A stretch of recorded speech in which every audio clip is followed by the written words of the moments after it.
Hey guys, I am doing the starving artist tag. I was tagged to do this a million years ago and I never got around to doing it because of reasons.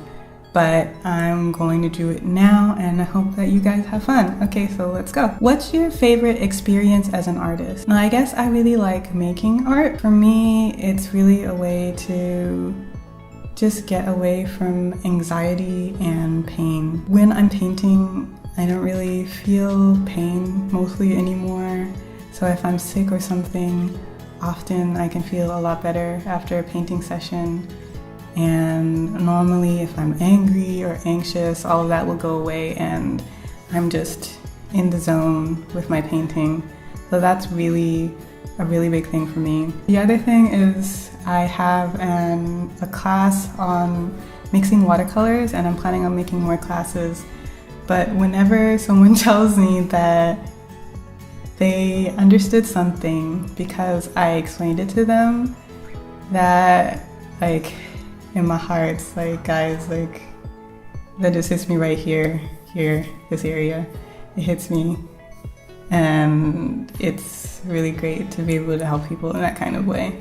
What's your least favorite experience as an artist? You know, painting can be frustrating.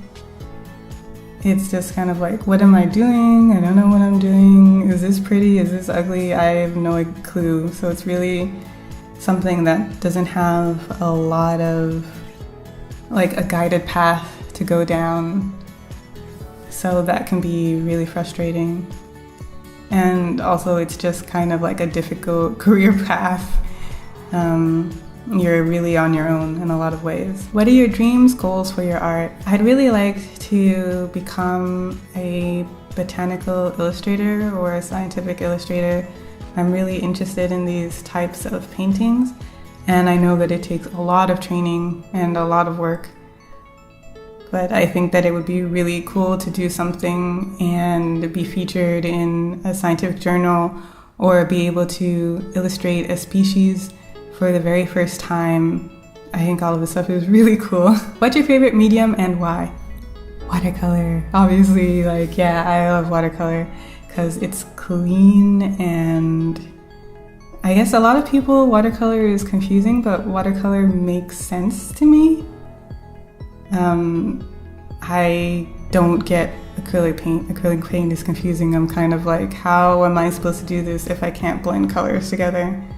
Or if I can't layer colors in the same kind of way that you can transparently. It's very confusing to me. I like oils a lot because it has a lot of the things that you can do with watercolor. Like you can put transparent layers on top of other layers and you can blend the colors together, but watercolors don't need stuff like turpentine and they don't need special disposal, and you can just use water and paper instead of having to get canvas or make canvases yourself.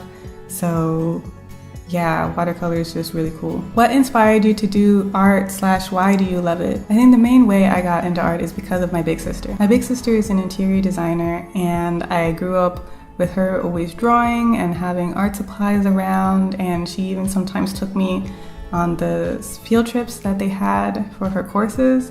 So I just kind of grew up with it around me and assumed that it was normal. So I just never, so that's like how I ended up getting into art. And why do I like it? Because you can make something that wasn't there before, and that's really cool. What's your favorite piece that you've ever made and why is it special? Well, I'm gonna put up one. It's a painting that I made of my sister, and I really love it because it's my sister and she's great. I also have a painting of a pearl that I did, and it was my husband's birth gem, and he just loved it, and so that made me really, really happy because I worked really, really hard on it because pearls are really difficult to paint. So I think those are my two favorite paintings. What are your biggest art influences? There are a ton. I like art a lot. The easiest thing to say is Art Nouveau, even though I don't know if you see it really much in my art. I'm obsessed with Art Nouveau. When I went to Paris, I was so excited to go to the Musée d'Orsay and to see all of the Art Nouveau furniture that they had, and I just lost my mind. So that is a really big thing. I really like Odilon Redon. Something about the way that he uses colors is just really gorgeous to me. Yoshitaka Amano was like a really big influence on me from since I was a really little kid because I'm obsessed with anime. And he also did one of the books for The Sandman by Neil Gaiman, and those books, I think probably so much of my life is influenced by The Sandman, which I don't know if that's weird or not, but it really opened my mind to a lot of stuff about comics and visual art and literature and culture and just like everything. If you have not read it, please read it because that is a trip. So I'm really influenced by everything. Takako Mura, and of course I have tons of people that I really am influenced by. Banana Yoshimoto and Degas and Santiago Rusino and just a lot of different things. What did you learn from being a full-time artist? Well, it depends on what you mean by artist. If that includes being an author as well and not just a visual artist, then I think it's really important to budget. And it's really important to manage your energy. I think more than with other types of jobs, your output can really depend on like what level of energy that you have. And if you're low energy, then that is like a perfect time for those managerial tasks. And if you're high energy and you feel inspired, then that is the time to actually make your creative work. I also learned that a lot of people don't believe you when you say that you're an artist. So there's that, and that's a lot of fun. What do your family and friends think about you being an artist? I think my family is really supportive, and I'm really, really blessed and grateful for that. Was becoming an artist your childhood dream? If not, what is? I wanted to be a combination between a scientist, an author, and an artist. So yeah, we're on that way. What advice can you give to people who want to be more artistic or creative? I feel like all being artistic is paying attention. That's really all that it is. Paying attention to the world around you, paying attention to yourself, paying attention to the people who are around you. So pay more attention. If you want to be a visual artist, pay more attention to the things that you see with your eyes. Pay attention to the way that the light strikes the skin of the person in front of you. Pay attention to the way the sun looks differently in the morning versus in the evening, and winter versus in the springtime. If you want to be a literary artist, pay attention to the way that people speak versus the way that people write. Pay attention to the way that people from different places speak. Pay attention to the way that different genres construct their ideas. In any of these things, I think the ideas pay attention. And that's the really nice thing I think about art, is because it really gets you to pay attention to everything and not just take things for granted. Were you supported to pursue art as a child? Yeah, my parents are just really supportive about everything. And I think they just wanted me to try out everything that I wanted to try out. If it was science, if it was reading, I think they were just happy that I was doing something productive. I wasn't a rambunctious child, and I was actually really sick as a child, so I wasn't outside very often. So anything that I could do to keep me occupied, I think they were really happy about. Coloring and drawing and writing definitely kept me occupied a lot of the time. Do you make money off of your art? Yes, I do. What do you want to improve on, aspire to be with your future art? Like I said, I would really like to develop more of a botanical or scientific illustration style.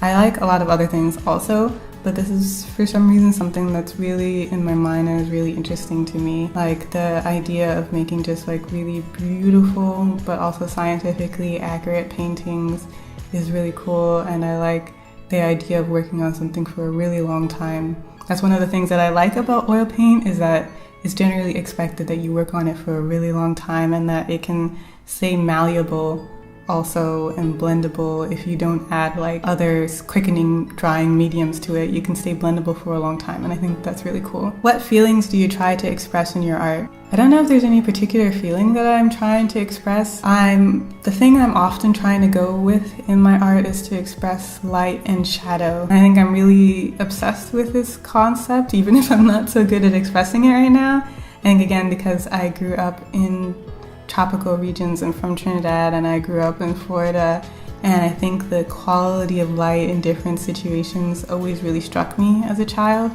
So for example, like the light right before a hurricane is really different than any other kind of light, or the kind of light that's coming in sideways during the sunset is just like this kind of light that you just almost never get, and it's kind of really beautiful. So this is really what I'm always trying to go for with my art. What is your favorite thing to paint and why? I like plants. They sit still and they don't move, and mostly they don't smell. They're really pretty. So I like to paint plants a lot. I didn't like to paint people a lot, but then I did a 100-day challenge where I was painting people, and it's fun to paint people because obviously people are all around you, so you can paint fan art and stuff like that once you learn how to paint people.